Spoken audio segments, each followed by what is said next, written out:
പത്തനംതിട്ട ജില്ലാ സെക്രട്ടറിയായി രാജു എബ്രഹാമിനെ തെരഞ്ഞെടുത്തു. ജില്ലാ കമ്മിറ്റി പാനലിൽ 6 പുതുമുഖങ്ങളാണുള്ളത്. വിവരങ്ങളുമായി ഡി ബിനോയ് ചേരുന്നു. ബിനോയ്, എന്തായാലും പുതുമുഖങ്ങൾ 6 പുതുമുഖങ്ങളുണ്ട് ജില്ലാ കമ്മിറ്റി പാനലിൽ. അതേപോലെ തന്നെ ജില്ലാ സെക്രട്ടറിയായി രാജു എബ്രഹാമിനെ തെരഞ്ഞെടുത്തു. എന്താണ് ഇപ്പോൾ മാറ്റാനുണ്ടായ ഒരു കാരണം? അല്ലെങ്കിൽ ഏറെ നാളായി തുടരുന്ന സാഹചര്യമാണോ, അല്ലെങ്കിൽ നിരവധി മൂന്നാമത്തെ ടേമും കൂടി കഴിഞ്ഞതുകൊണ്ടാണ് മുൻ ജില്ലാ സെക്രട്ടറിയെ മാറ്റാനുണ്ടായ സാഹചര്യം എന്നൊക്കെ കേൾക്കുന്നു, അതുതന്നെയാണോ?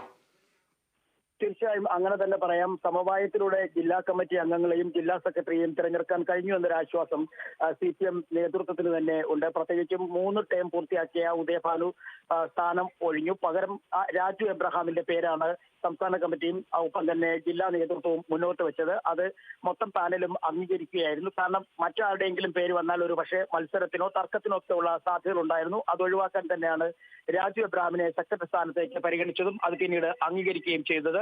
6 പേരെയാണ് ഇപ്പോൾ ജില്ലാ കമ്മിറ്റിയിൽ പുതുമുഖങ്ങളായി എത്തിയിട്ടുള്ളത്. ഒപ്പം 6 പേരെ ഒഴിവാക്കപ്പെടുകയും ചെയ്തിട്ടുണ്ട്. മുൻ ജില്ലാ സെക്രട്ടറി, അതുപോലെ തന്നെ മുൻ MLA KC രാജഗോപാൽ, ഒപ്പം ബാബു കോയിക്കൽ തുടങ്ങിയ പാർട്ടിയുടെ മുതിർന്ന നേതാക്കന്മാർ പ്രായത്തിന്റെ അനുസരിച്ച് അവരെ ഒഴിവാക്കിയിട്ട് പകരം അവിടേക്കാണ് 6 പുതുമുഖങ്ങൾ എത്തിയിരിക്കുന്നത്.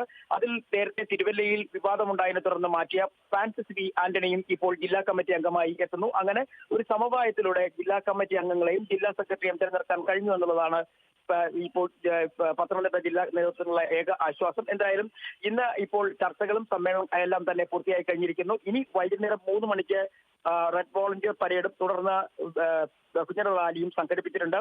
തുടർന്ന് നടക്കുന്ന പൊതുസമ്മേളനം മുഖ്യമന്ത്രി പിണറായി വിജയൻ ഉദ്ഘാടനം ചെയ്യും. തീർച്ചയായും എന്തായാലും ഇന്ന് ഇപ്പോൾ പത്തനംതിട്ട ജില്ലാ സമ്മേളനം സമാപിക്കുകയാണ്. കഴിഞ്ഞ ദിവസം വലിയ രീതിയിൽ ബഹളങ്ങളെല്ലാം ഉണ്ടായിരുന്നു. അതേപോലെ തന്നെ നിരവധി പരാമർശങ്ങൾ ഇവിടെയും ഉണ്ടായിട്ടുണ്ട്. പത്തനംതിട്ട ജില്ലാ സമ്മേളനം എന്ന് പറയുമ്പോൾ തീർച്ചയായും നവീൻ ബാബുവിൻ്റെ വിഷയം ഉറപ്പായും പൊങ്ങി വന്നിട്ടുണ്ടായും. അതേപോലെ തന്നെ G സുധാകരന്റെ വിഷയവും ഒക്കെ അവിടെ ചർച്ചയായിട്ടുണ്ട്. ഇതെല്ലാം സമവായത്തിൽ തന്നെയാണോ അവസാനിച്ചത്, ബിനോയ്? തീർച്ചയായും ചർച്ചയ്ക്കുള്ള മറുപടി, പൊതു ചർച്ചയ്ക്കുള്ള മറുപടി ഇന്നലെ സംസ്ഥാന സെക്രട്ടറി MP ഗോവിന്ദൻ മാസ്റ്റർ തന്നെ നൽകിയിരുന്നു. അദ്ദേഹം കൃത്യമായി പ്രതിനിധികൾ, അതായത് സമ്മേളന പ്രതികൾ ഉന്നയിച്ച ഓരോ കാര്യങ്ങൾക്കും മറുപടി എടുത്തു പറഞ്ഞ് തന്നെ മുന്നോട്ട് പോയി. ഈ നവീൻ ബാബുവിന്റെ ആത്മഹത്യയുമായി ബന്ധപ്പെട്ട് നടന്ന വാഗ്വാദങ്ങളിലൊക്കെ തന്നെ കൃത്യമായ മറുപടി നൽകി. അത് പാർട്ടി ഏത് തരത്തിലാണ് ഉദ്ദേശിച്ചത് അത്തരത്തിൽ എത്തിക്കാൻ കഴിഞ്ഞു എന്നും പാർട്ടിയുടെ നിലപാട് ശരിയാണെന്നും അദ്ദേഹം വീണ്ടും ആവർത്തിച്ചു. ഒപ്പം മറ്റു കാര്യങ്ങൾ, പാർട്ടിയുടെ ജില്ലാ നേതൃത്വത്തിലുണ്ടായ വീഴ്ചകൾ, പിഴവുകൾ അവയെല്ലാം തന്നെ ഏറ്റുപറയുകയും അവയ്ക്ക് പരിഹാരം നിർദ്ദേശിക്കുകയും ചെയ്തു. അങ്ങനെ ബൃഹത്തായ ഒരു സമ്മേളനം, അല്ലെങ്കിൽ വലിയ നീണ്ടു നിന്ന ഒരു ചർച്ച മറുപടി പറഞ്ഞത് MP ഗോവിന്ദൻ മാസ്റ്റർ ആയിരുന്നു. ഇപ്പോൾ ഈ സമ്മേളനത്തിന്റെ എല്ലാ പരിപാടികളും അവസാനിച്ചു കഴിഞ്ഞിരിക്കുന്നു. ഇനി മുഖ്യമന്ത്രി അല്പസമയത്തിനുള്ളിൽ അവിടെ ഈ സമ്മേളന പ്രതിനിധികളെ അഭിസംബോധന ചെയ്യും. അതിന് തൊട്ട് പിന്നാലെയാണ് റാലി ഉൾപ്പെടെയുള്ളത് കോന്നിയിൽ നടക്കുക. തീർച്ചയായും എന്തായാലും ഇന്നിപ്പോൾ മുഖ്യമന്ത്രി ഈ ഒരു സമാപന സമ്മേളനത്തിൽ എത്തും എന്നുകൂടി അറിയുന്നു. എന്തായാലും ഈ ഉയർന്ന വിഷയങ്ങളെ സംബന്ധിച്ച് ഒരു പ്രതികരണം, അല്ലെങ്കിൽ അതിനെ സംബന്ധിച്ചൊരു പരാമർശം മുഖ്യമന്ത്രിയുടെ ഭാഗത്തു നിന്നും കൂടി ഉണ്ടാവുമെന്ന് തന്നെ കരുതാം, അല്ലേ ബിനോയ്? തീർച്ചയായിട്ടും അങ്ങനെ തന്നെ പ്രതീക്ഷിക്കാം. കാരണം ഏറെ വിവാദങ്ങൾ ഉണ്ടായിരുന്ന ഒരു ജില്ല കൂടിയായിരുന്നു. പ്രത്യേകിച്ചും കൊടുമൺ ഏരിയ കമ്മിറ്റിയിലും തിരുവല്ല ഏരിയ കമ്മിറ്റിയിലും ഒക്കെ നിറയെ പ്രശ്നങ്ങൾ ഉണ്ടായിരുന്നു. അത്തരം പ്രശ്നങ്ങൾ എല്ലാം തന്നെ ചർച്ച ചെയ്ത് പരിഹരിക്കാൻ കഴിഞ്ഞു എന്നുള്ളൊരു ആശ്വാസം കൂടി ഉണ്ടെങ്കിൽ പോലും ഇത്തരത്തിലുള്ള ഈ പാർട്ടിക്കകത്ത് തന്നെ ഉണ്ടാകുന്ന ഈ വിഭാഗീയ പ്രശ്നങ്ങൾ അത് എന്തായാലും സമ്മേളന പ്രതികൾ പങ്കെടുക്കുന്ന യോഗത്തിൽ അദ്ദേഹം ഉന്നയിക്കുകയും ചർച്ച ചെയ്യുകയും ചെയ്യും. എന്നാൽ പൊതുസമ്മേളന വേദിയിൽ ദേശീയ സംസ്ഥാന രാഷ്ട്രീയങ്ങളായിരിക്കും കൂടുതൽ ഉന്നയിക്കാനുള്ള സാധ്യത.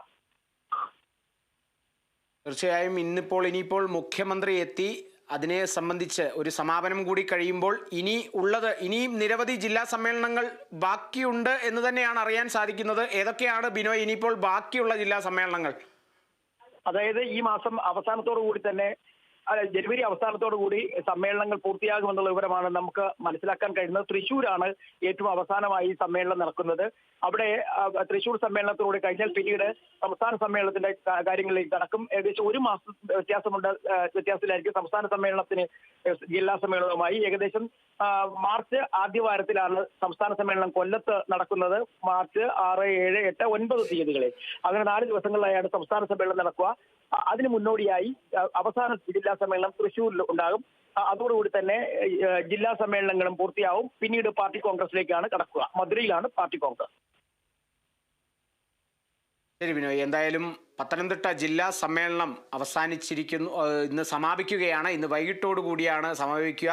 ഉയർന്ന ചർച്ചാ വിഷയങ്ങളെല്ലാം ഒരു സമവായത്തിലെത്തി എന്ന് തന്നെയാണ് ഇപ്പോൾ കിട്ടുന്ന വിവരം എന്ന് പറയുന്നത്. എന്തായാലും വലിയ രീതിയിൽ ബഹളങ്ങളെല്ലാം ഉയർന്നിരുന്നു. പുതിയ പുതുമുഖങ്ങളെല്ലാം ജില്ലാ കമ്മിറ്റി പാനലിലേക്കും എത്തിയിട്ടുണ്ട്. അതേപോലെ തന്നെ തിരുവല്ല ഏരിയ സെക്രട്ടറി സ്ഥാനത്തു നിന്നും നീക്കം ചെയ്തിരുന്ന ഫ്രാൻസിസ് ആന്റണിയും ഈ ഒരു കമ്മിറ്റിയിലേക്ക് എത്തിയിട്ടുണ്ട് എന്നുള്ളതൊക്കെയാണ് പുതിയ വിവരങ്ങൾ. ബിനോയിയാണ് വിവരങ്ങൾ.